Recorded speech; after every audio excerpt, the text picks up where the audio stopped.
A message to Lightworkers, January 27, 2017. By Carolyn Oceana Ryan. Website, carolinoceanaryan.com.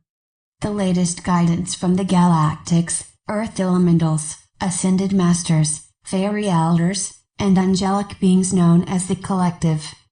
Greetings, dear ones. We are pleased to have this chance to speak with you today. Our writer has a few questions for us today, and so, we welcome you to our discussion. Core, what can we do about the fact that so many people are feeling angry and disempowered now? There is also a ton of divisiveness happening in US. Social media is full of vitriol against one president or another. What is happening energetically, and how can we help to raise these energies to a higher level? The Collective. What is happening energetically, dear one, is nothing less than an earthquake within human consciousness. Much of this has to do with the shifts being felt astrologically at present. But as well, there are new light codes, and new informational light data, coming to Earth from various places in the universe, via the Great Central Sunday, and Earth herself has entered a new era, a new reality. And so you see the old regime striking out as vehemently as they can, using both mind control technologies and the old fear-inducing measures of speaking of war, plunder, mindless destruction, loss of health care for millions, for the sake of chaos itself.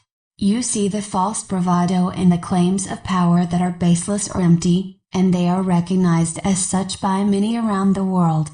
And within the United States itself, there is great worry, from those who are feeling the effects of both word energies and the technology that broadcasts dense energies, as well as images of power misused. Not so many there are seeing through the process in a complete way, seeing through the deceptions, let alone attempting to rescue higher meaning from this role of emotional reaction. Now, if you were to step back a bit, and look at things from the perspective that this is all toxicity, coming up to the surface, and realize that it must come up, things must appear to be getting worse, before they can improve, this puts a different face on things.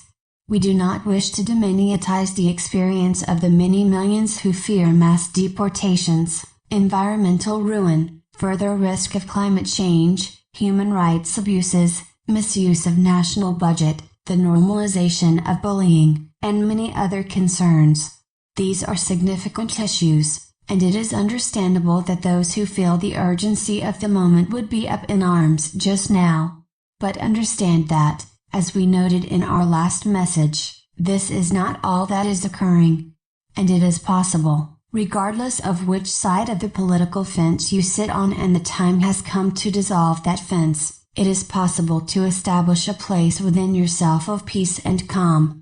To rise above the noise and confusion, and to decide, I will act. I will do all I can outwardly. But I will also use my visualizations and active ability to send light and higher love to every corner of this globe. I will daily meditate, and this is not a passive act. To evoke energy patterns that move the masses and the events of the day into peace and prosperity, into equal rights for all, into the end of discrimination and misuse of power, war, division between groups, and belief in loss and scarcity. We are not alone, and I will carry the presence of so many higher beings, particularly the power of the Divine Feminine, forward with me, and spread that beautiful realization and presence through my own presence, spread it all over this earth.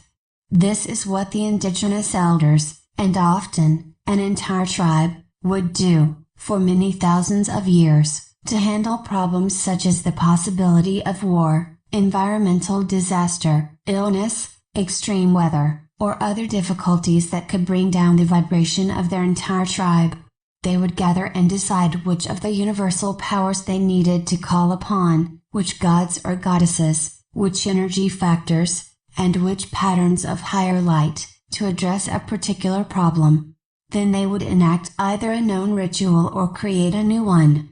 And this ritual was not merely to raise the spirits and outlook of their own inner selves, or that of the tribe. These were sacred moments of active co-creation.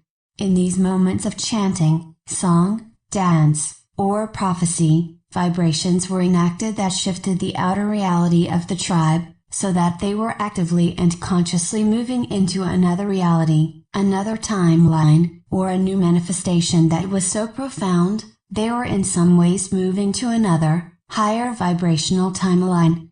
They would not have dreamt of sitting and complaining, let alone spent hours or days writing out or speaking their frustrations with others, arguing their case against another, as if that sort of back and forth clash of ideas solves the problem at hand, for it does not. They took active co-creative measures to ensure that they were not abandoning their community, which included children and elderly whose vulnerability needed to be protected. To the crisis they were facing, they took full responsibility for shifting from one reality into another, one of their own creation. A reality that they knew the loving forces of this universe not only supported, but expected them to enact. That is what is needed here, dear one. Not more posturing, anger, or debate. The women and their friends who marched last Saturday took up just this active, co-creative stance, some without realizing fully the power and importance of the ritual they were enacting. For with every sign, every declaration of what they would or would not live in, they were in their own way declaring to the universe which reality they would live in, shifting the frequencies up to a new and higher level. And so, is this the last word in changing the world? It cannot be, for though powerful, these gatherings are limited in certain respects. Those in power notice them, but tend to wait until they subside.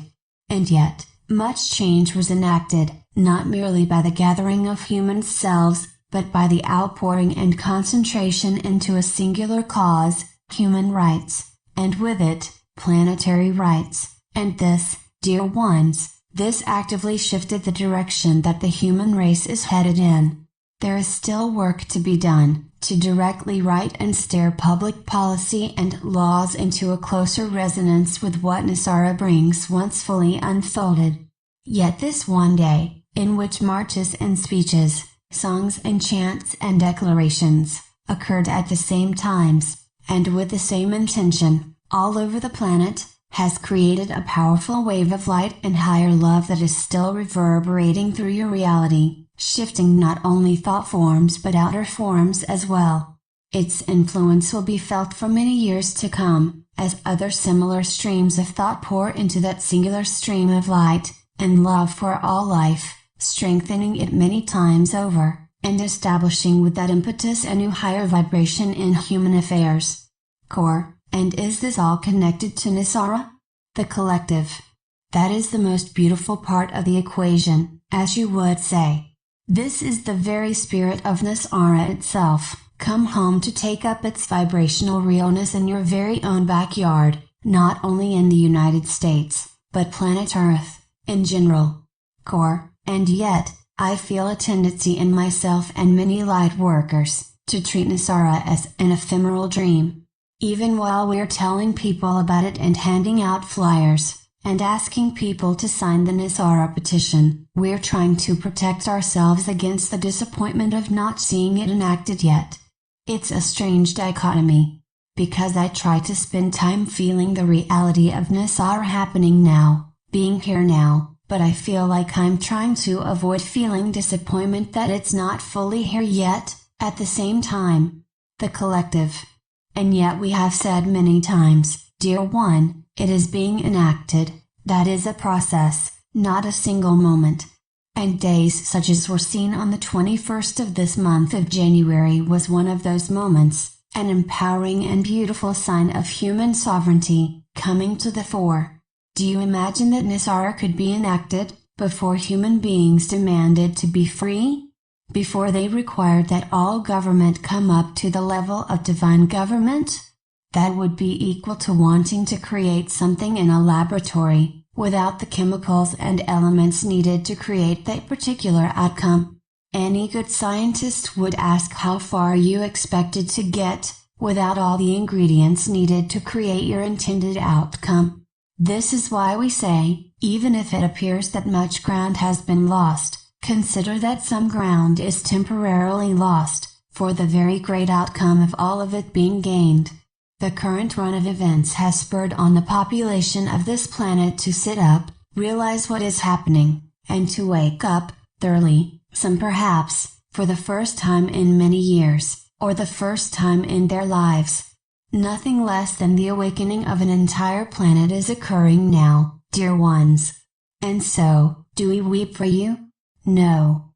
We cannot, for we see the depths and the heights of your dreams of a fifth-dimensional Earth life, and your active declarations and expectations that this is so now, the very stuff of manifestation power. For this is a moment you have created, to spur on not merely a disturbance in the force. The stars and planets have brought you that already, but a great awakening, spread across your Earth, whom you are protecting with every fiber of your being, every bit of heart power you possess. And we would say, the beauty of this is immense, dear light bearers. And astounding to behold. Namaste, friends. We honor your path. You are never alone. Copyright 2017, Carolyn Oceana Ryan. Website, carolinoceanaryan.com. If you repost, please maintain the integrity of this information by reprinting it exactly as you find it here, and including the link to this original post. Thank you.